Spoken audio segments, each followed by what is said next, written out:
shades are back in. We got Michael Jordan here. Rodman visited us before. Jordan's here now, all right? So this one's gonna be a banger. Subscribe, like. I always forget to tell people to subscribe and like in these videos. But output, we're talking about output today. What does that mean exactly? You should know that that means your writing is what we're gonna get into, okay? And your speaking, all right? It's getting worse, all right. But not enough people understand how important writing can be. When you write something down, you have to clarify it. You cannot write down, no matter how bad my handwriting is, I was attempting to communicate a thought, okay? It's the world's version of time, but it is time nonetheless, okay? And that's what you get from writing. So if you're not one of those people who wants to journal, that's perfectly fine. Also, you don't need to spend 30 years journaling your entire thoughts. But I want you to understand the mechanism. You have a sensation, an emotion, you have some form of a feeling that you want to convey. And now you're going out there and you're trying to put that down. What that does is it gets you training the ability to communicate, to throw things out there. And you have to do that in your target language. If you're not doing that in your target language, how can you expect to truly be able to What it also does is expose all your errors. It exposes the errors where you go, I don't know how to say the word table. How do I not know the table? I can only count to 3. You know, you wanted to express that I bought 10 things today. I don't even know how to count past. You're going to know. And it's going to be obvious because you can't just write that down. Or I guess you could cheat with the numbers. What am I saying? But the point is that writing, and we're talking about 5 minutes. I'm not talking about 30 minutes of writing. I'm talking about 5 minutes of writing. So the exercise would look like this. And I've mentioned many, many different ones. There's just so many. There's so many different exercises for this, but I'm just going to give you one here. Usually a whole lot of writing exercises fall in 2 camps. One is you're going to be taking some input and then you're going to be trying to regurgitate that. All right.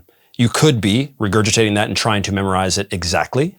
You could be trying to simply convey an idea, which I think is a great way for you as a beginner. If you are a beginner or at the lower intermediate stage, that's where you need to be honing in on, right? Just want to get the idea across of what happened in that story. That's cool too. And then you also have stuff where you create on your own. The reason why I edge towards the create it on your own is because it mimics real life. I have a general idea of what it is that I want to say, but I don't have a script at all. I know enough of language learning. I've internalized it over many, many, many years that I can just put some stuff up here on the board and I can tell you, and I can fill in the dots. Now, when you get into a conversation in your target language, you're not going to have a script. All right. It's going to come out of your head. You're going to have to get used to feeling and floating off. And that's why I kind of like the idea of you writing something about a subject that you know something about at the very least, but you're just trying to convey. One of the most important things about you creating your own stories is that it's easier for you to remember. All right. If I made the story and then gave it to you, you'd be memorizing something or learning from something that I gave to you. It's so much better when it comes from you. And the reason is you have a different intonation. You have different words that you're going to use. You have a different way of wanting to express that. Now, once you've written, who cares what level you're at? It's going to be full of different errors. You're going to take it to ChatGPT. You're going to take it to your friend who is a native speaker, an extremely high-level speaker, and they're going to tell you, no, we don't use that phrase, or we don't say it like that exactly. They're going to fix that for you. I love the idea of you just reading that, noting the errors, and then going back and trying to write. Now you'll recognize your own errors. You'll say that, you don't do that. I took that from my own native language. The format for that sentence in this language is not like this, okay? And that's a huge moment for you. That is a huge moment, all right? Tutors, once again, are there to test you. They are not there to teach you the language, not at the beginning.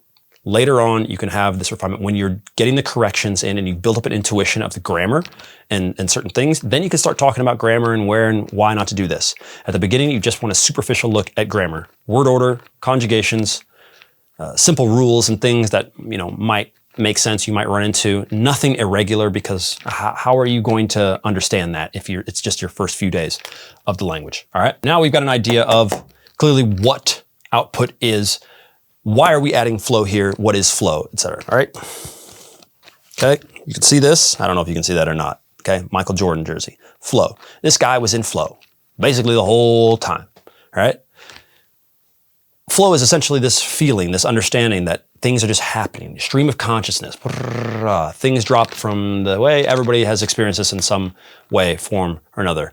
It's wild to think. You get it when you're running. You get it sometimes when you're just standing in the shower and you're just thoughts are gone. And you're just kind of just there. No phone, no nothing, no people, no distractions. Now there are ways for you to get into flow. It's a huge buzzword.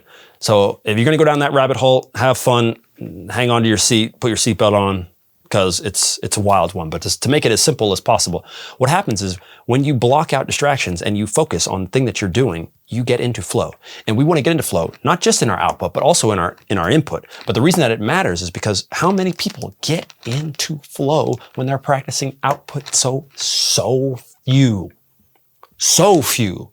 So whoever is still here on this, I'm telling you, you are getting the gold right here. People that generally go from having excellent amounts of input up here, this is the first thing, they've assimilated a whole lot of words, and they go to practice their output, they don't get here. They don't get into flow. They'll do stuff on their phone, they'll do stuff when they're practicing, they'll do da-da-da-da. They won't set aside enough time to get in output flow. Output flow means that you're having that lesson with a tutor for an hour and it's all happening, right? Most people, when they go to work on their output, they might do it for 5 minutes, 10 minutes, this, that, and the other. No, we're talking about when you get to that party and everybody speaks your target language. Everybody's talking in Chinese. There's nothing else going on. You stopped thinking in your native language. You are in complete and utter flow. You have to create as much flow as possible, as much as these moments, if you want language learning to go faster, all right? And everybody does. Time, we need time. We need a little bit of time. We don't need a ton of time. We need only a little bit of time. And the reason that I say we only need a little bit of time is not to tell you that we're gonna be on the learn a language in 6 seconds rule, right? Learn a language, go back to the past and learn a language before languages were even created. That's the name of my next video, all right? No, we don't want to get into that. No, it's because if you do these things and then you allow time to happen, run its course, you are going to nail it. You are going to do that. There's so many other things that you can obviously do. I don't have input in here, and we're only talking about output plus flow today plus time, and what does that create? And the thing that creates is everything from our method and from what I've seen out of the people who truly end up learning a language is that creates a complete change in your identity. You are trying to change I didn't think this one through. I didn't think this one through at all, did I? We didn't think that one through at all. Not at all. Do I finish it? I feel like I need to start like a GoFundMe page for the handwriting because it's that bad. I mean, what do we do here? What do we do? Do I not finish it? You get an identity shift. That's what this is about. You do your output right within flow and you let time take its course, you will get an identity shift, okay? Because what happens is, because you're thinking so much, you have to look at the opposite of flow. And the opposite of flow is a disjointed study time where you're breaking and you're doing all this stuff and you're constantly going back to what? You're reverting back to your old self. If you keep reverting back to your old self, you don't get here. The person that speaks Chinese or French, Arabic, whatever, you don't exist because we can't get you in here. The more time you spend in the sweet spot, all right, the easier it will be for you to shift your identity, because do not get it twisted. That's what you're doing when you're learning a new language. That language has all sorts of different things that have grown up from the culture. Deep down, you will be different. You should know that that's what you're trying to do. And once you get that understanding, you can start to push for this, all right? So short video today. Hopefully it's been helpful, but it does require a mentality shift from those of you that want to learn a new language. And as always, I want to just leave you with some very sage advice. Duolingo. All right. Subscribe.